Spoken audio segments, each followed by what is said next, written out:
What's going on, guys? I was asked to do a what's in my bag type thing, what I normally carry without adding weird shit into it, like, you know, specialty gear that people say they bring with them, but they don't bring with them. They never bring with them.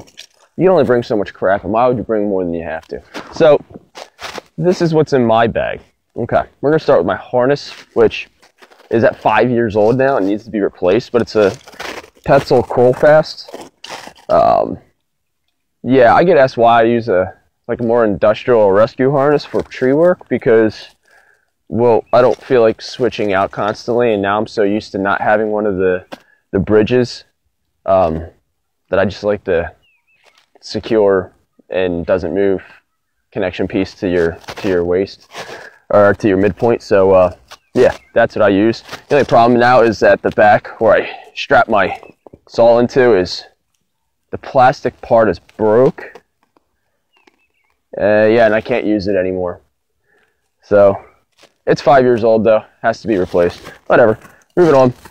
My lanyard, I just took a hunk of my Safari line and I made a long lanyard. I don't tend to buy specialty lanyards because I got so much extra rope just hanging around that there's no point in wasting it. It's just a waste of money to do that. So I use, yeah, whatever I have laying around basically. Wow, you didn't just see that, but literally like a squirrel or something just fell out of a tree. Anyway, so yeah, basic lanyard, has a little mini Gibbs and 2 carabiners. I don't really go too fancy. I think it's about, I don't know, it's probably like a 15-foot long piece of Safari. Then I carry a few extra carabiners on there. What else?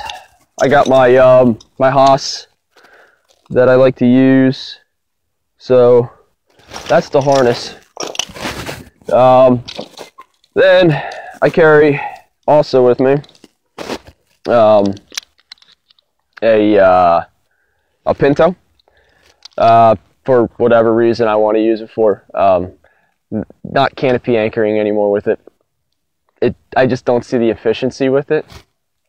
That's just me, I guess. I mean, a lot of people say it works like a charm, but yeah, it works as like a charm for me as a pulley.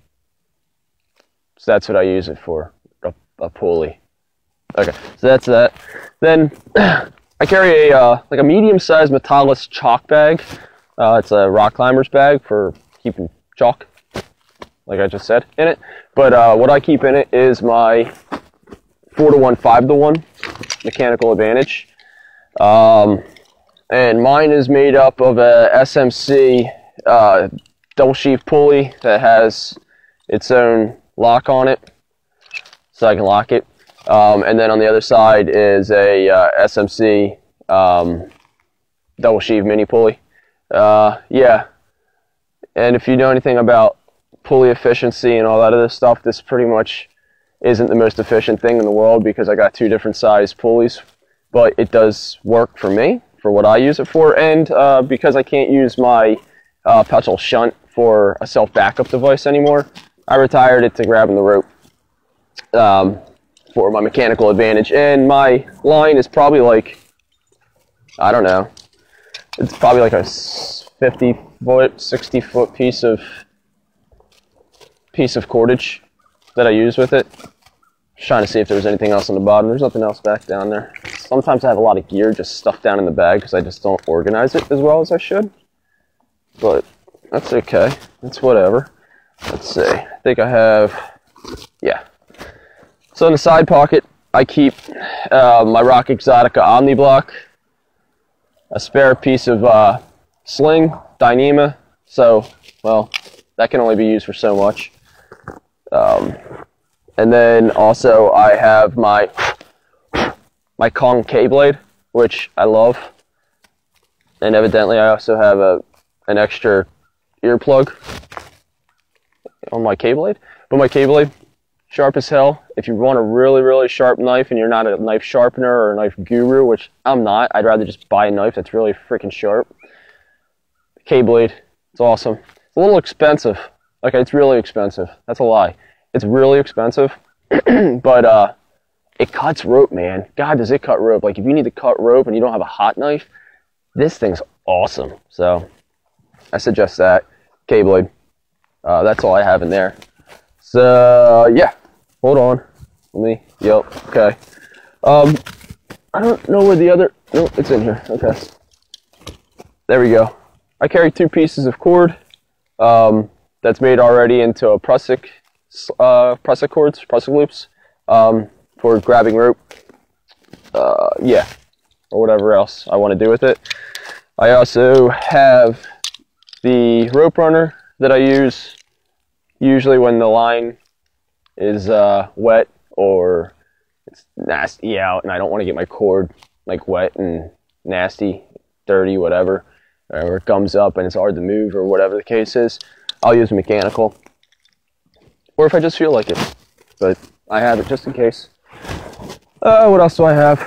So I got a bunch of spare beaners, another piece of cord. Foot ascender. Foot ascender goes with me everywhere. Yeah, I particularly like, I think this is the CMI foot ascender. It's big, it's bulky compared to the Petzl, but the Petzl, no offense to Petzl, but I think their foot ascenders are shit. So this is what I carry for that. Yeah, I love it. Never kicks out on me. If you're a person that hates when it kicks out. My line, my rope is 11 mil. This is the bicolor 11 mil HTP. Static, love it. I also have the 11 mil orange. That's not bicolor. I switch back and forth depending on the mood, or if the fact that one line's nasty and it's at home drying, like this one needs to come out of the bag and dry before it gets a little moldy. It needs to be washed also.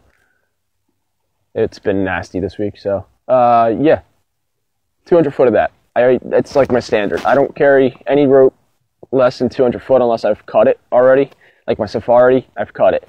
Okay, so that one's not 200 foot, but it was 200 foot. I know it's guys consider it annoying to climb with lines that are less than, or that are 200 foot constantly, especially in short trees, but whatever. It doesn't bother me none. So that's what I carry there. Throw ball bag, always got to have that. It's obviously a must as a tree guy.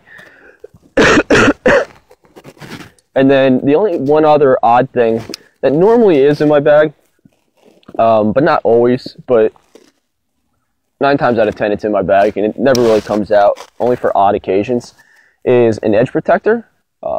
This one particular one is homemade. I had my wife sew it for me, but so basically all it is if I'm working near sharp edges, running lines or whatever the case is, usually it's not tree related, but it can be tree related sometimes. So the only difference between mine and the rest of them, which isn't a massive big difference, it opens up like everybody else's. You could throw the line inside of it, but inside sewn is a piece of plastic, flat plastic, thin. So even if the rope, even if the rope wants to move inside this and it kind of rubs the edge with this, moving this back and forth, and breaks through the heavy cloth, it's still on a piece of plastic. So the thought is that I have that little extra peace of mind for a short period of time anyway. Usually they don't move around too much. I kind of really secure these things.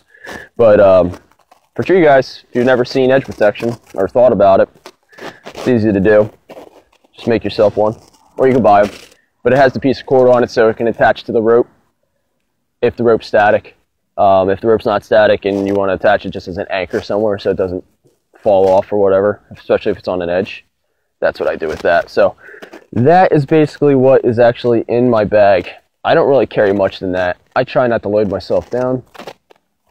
I don't find it helps. Oh, wait a minute. Neck tether. I don't use the neck tether too much though. I'm missing something.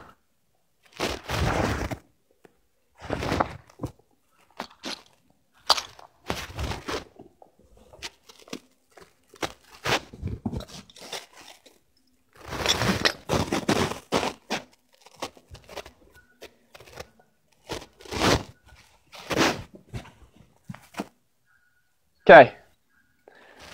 Found it. My link or Malyon canopy anchors. I use a Malyon. Guys always say, hey, you can't secure it tight enough. You have to use a wrench and blah, blah, blah, blah. Let me tell you, if you're using a wrench to tighten this thing down, you're out of your freaking mind. How many years have we used screw gate carabiners just fine and used them properly, and then had the morons that came along and started using them improperly, and then all of a sudden the gates were opening and it was some huge safety issue. Now it's a safety issue for the morons. That's how I look at it. Sorry if your gate opened constantly on your screw leak or on your screw gate carabiner. It doesn't open on me. All right, I tied it down with my hand and then I back it off just a little bit. It stays fine for the whole climb. I've never once had it rub and open up. Now, if you're concerned that it's beating up the tree bark or whatever the case is, well, that's up for you to decide. I'm not going to knock you on being, really, really gentle to a tree while you're up there, because we're trying to be as less invasive as possible, even though we're doing an invasive job. So, but yeah, canopy anchor. That's what I use. That's it. The end.